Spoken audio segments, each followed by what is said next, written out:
Well, 16-year-old student Havanna Salcedo is using her voice to challenge how neurodiversity is represented online. Social media and the youth were the subject of an in-depth discussion last week on the show, and Havanna formed part of that panel. But there was just so much to cover in just that 1 hour. There was still plenty to talk about. So thank you very much, Havanna, for coming back into the studio today. Thank you so much for inviting me. I'm so excited to be back. I think we had an amazing conversation last week and I would love to carry that on today. It's a topic that you feel very passionately about. Very much so.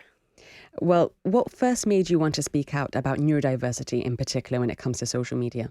The topic of social media is obviously one that we talk about all the time because it's in everything we do. The internet is everywhere. Everything's online nowadays. And the actual representation of neurodiversity in social media stems from mainly like personal experience and things like that because I myself am neurodivergent. I've suffered from Tourette syndrome for about 8 years now. I'm on the autism spectrum. I get kind of the whole shebang of it, if you will. Because when we say neurodiversity, we mean, for example, like Tourette syndrome, ADHD, autism, dyslexia. There's a wide variety of... Of course. Neurodiversity, I think it's a really... I don't know how to say it. It's a strange thing to bring up because people often think it's a bad thing or it means something's wrong with you. And I'm neurodivergent. But there are so many strengths and superpowers that come from some of these neurodiversities. Personally, I'm not a person to go out and say, oh, it's not disability, it's a superpower because it's disabling, it's exhausting. But I also don't think we should be treated less because of it. It's not black and white. It's a different ability and it's still disabling. It's still all of these struggles that we face and it gives a very different perspective and a different experience. But I think we should have everything still with all the equal rights, equal representation. And I think education is the most important thing with it. So when it comes to social media in particular, you take all this information and you're a young person online and you get your smartphone for the first time. By the way, what age were you when you first got a smartphone, if you don't mind me asking? A smartphone? I was probably about 9, but mainly for communication, as in I'd walk to school on my own, things like that. However, with social media, I was about 11, maybe. Okay, that's quite young. Yes, it's very young, to be honest, especially seeing everything that I was consuming when I was young. Now, were you already diagnosed by the time you... With Tourette's, yes. With autism, no. Right. I was diagnosed with Tourette's when I was about 11 or 12. Developed tics when I was about 9. And then my Tourette's spiked when I was about 12 years old because I was changing schools. It was during the pandemic as well. Might have also coincided with being online. Exactly. There was so much going on during that time. So you're an 11-year-old girl going through, that age anyway is just such an awkward, I can speak from personal experience, that 11 for me, 12 was such an awkward period. Oh, definitely. And then you get a smartphone, you get on social media, and then how did exploring that and having all this information at your fingertips, how did that go for you? How did that kind of shape the young adult that you are today? I think still only 16 years old, but 5 years on, how has that kind of shaped you?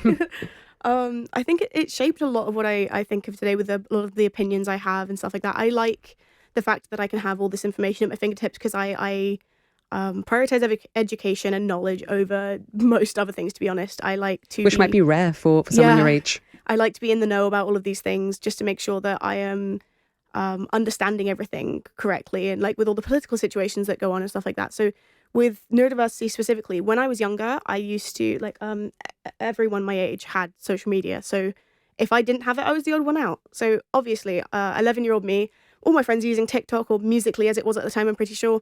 I download it, and especially with my new diagnosis and things like that, my first instinct is, I should tell people about this because it's an interesting topic. People are going to like it. People are going to see it. People are going to think, wow, that's really interesting. Obviously, that's not the case when it comes to... Is that not what happened? So you created content? I did. Okay. On what app was that? I did it on TikTok, personally. Okay. I had experience with that. And I tried to educate. Obviously, I was 12, obviously no expert, of course. But recently diagnosed yourself? Of course. But I thought it's something I'd been dealing with for a few years. It's something I found very interesting. I've always found psychology very interesting. It's a personal, special interest of mine. But with the social media aspect, at least, I would make videos with kind of a lot of it was like meme stuff, to be honest. Back then, it'd be like, oh, me when my Tourette's does this or something like that, random things. But a lot of them were educational. It's like, this is what my Tourette's is like in school. This is what my Tourette's is like at home. This is that.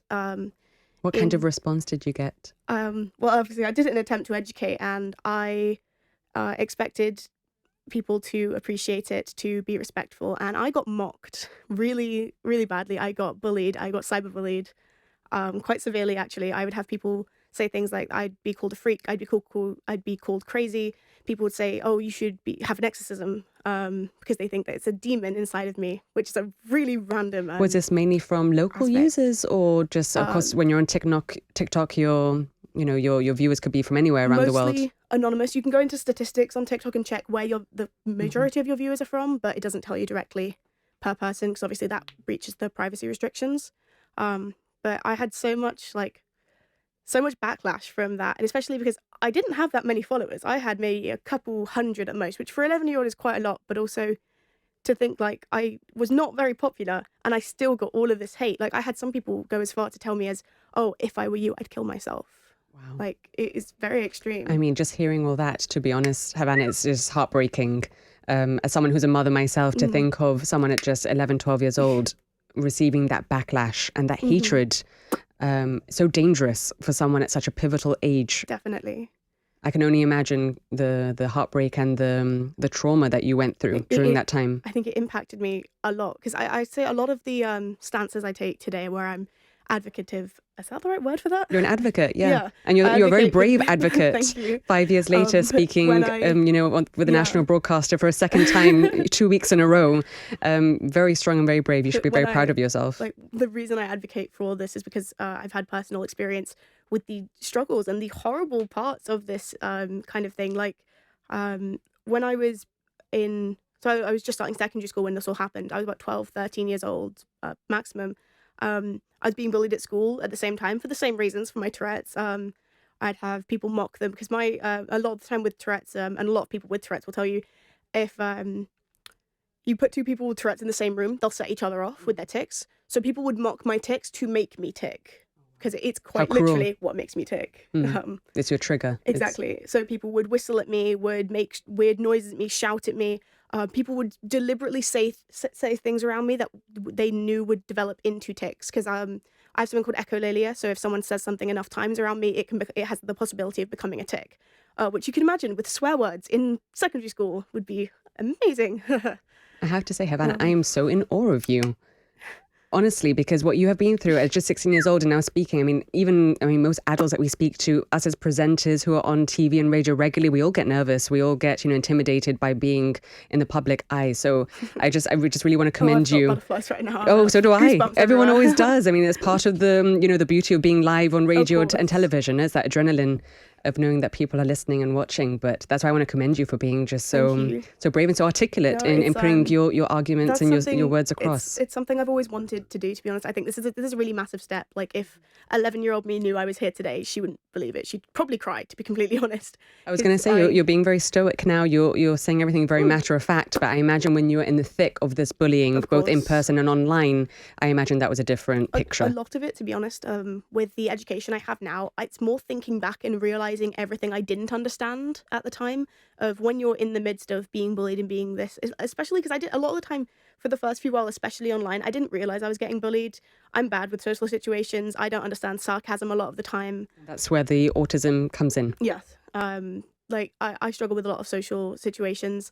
I didn't understand that when people made jokes, they were laughing at me, not with me, because I was like, oh, that could be seen as funny, but I didn't find it funny. I just thought I will laugh because everyone else is laughing without realising that doesn't count as me laughing with them. Does that make any sense? Yes, yeah, it does. It does. So one of the things that you're really passionate about now, having said all this, is about, of course, you wanted to put across that information. You wanted to educate people, and that wasn't necessarily successful for you. So you want to make sure that there's that representation online. You feel strongly about the spread of misinformation. Very much What so. are some of the biggest misconceptions you've seen online? Specifically, I'm going to talk specifically about Tourette's because it's what I know most about and what I struggle most with, of course. A massive thing is Tourette's is an extremely misunderstood disorder. People used to glorify it a lot, and people only usually refer to the most extreme cases.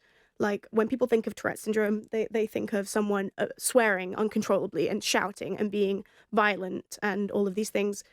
Whereas, for example, coprolalia, which is the variant of Tourette's that causes people to swear uncontrollably, actually only affects about 15% of all people with Tourette's, which is an incredibly low percentage of an already small population. So I think that's a massive thing, because it's with algorithms, with what they push to get attention, the severe cases. That's the thing. No, you want something that's going to grab attention. You want something Exactly. that's perhaps more exaggerated or more dramatized, Of course, no? that's to exactly get how the they likes and the work. views and the shares. Because it's the most severe cases that they get attention on. So why wouldn't you push them forwards into the eyes of more people? However, that creates incredibly harmful stereotypes and like sensationalism around it, because they're doing it to get a rise out of people, to get that popularity, to get that fame. Like, there was an incredible epidemic during lockdown, actually, where things like Tourette's, OCD, ADHD, etc. became trendy. So people would glorify them, say they wanted to have them. Oh, I wish I had Tourette's. It's like, you really don't. I can promise you that. And it went as far as people going to the extent of faking these disorders to gain fame and gain popularity, which also kind of falls into a massive other issue of the fake claiming, of saying everyone with Tourette's is now faking it. Everyone with this is now faking this, and all sorts. I've had Very people undermining for very people much who are so, actually suffering from it. because people don't understand what it is. Like, I've had people from middle school who, like, say I haven't spoken to them in a while. They'll come up to me and be like, "Oh, you still have Tourette's?" I'm like, "Yeah, it doesn't go away."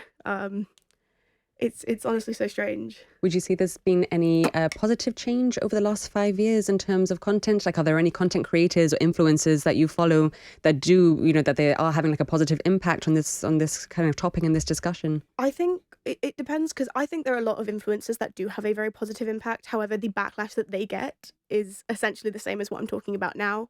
For example, Evie Meg got incredibly big during the pandemic, because she was actually blamed with a lot of the diagnosed cases of Tourette's at the time, which obviously, by the way, Tourette's is not contagious. I think that's kind of obvious. But during 2020, there was a massive spike in the cases of, what are they called, functional tic-like behaviors, which is the clinical term for behaviors that mimic tics but aren't caused by Tourette's syndrome.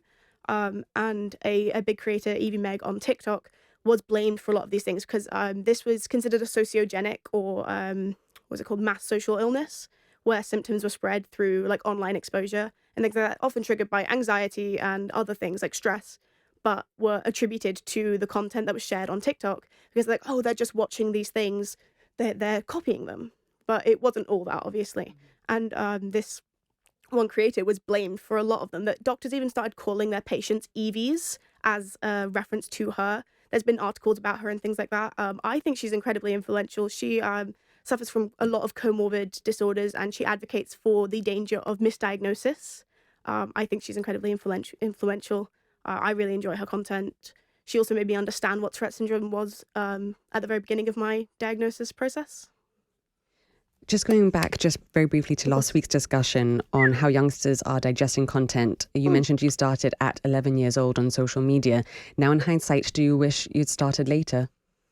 I think so. I think I would definitely have benefited from like the amount of harmful content I was exposed to at such a young age, and the damage it did to my mental health, which I'm still recovering from. I still have issues that send me back to when I was 12 and had all these issues with bullying, with eating issues, with so many different things that came solely from online. I genuinely don't think I would have had these problems if I wasn't on social media at that time. And obviously I had people around me who were influencing me as well, but their influences also came from social media. So it was just a cycle of it. Well, I hope today in speaking out once again is another step in your recovery journey. And yeah, you should be massively proud of yourself. Thank you so much for coming in to speak today. Just 16 years old student Havanna Salcedo speaking about neurodiversity, cyberbullying, and how it's all represented online. Thank you.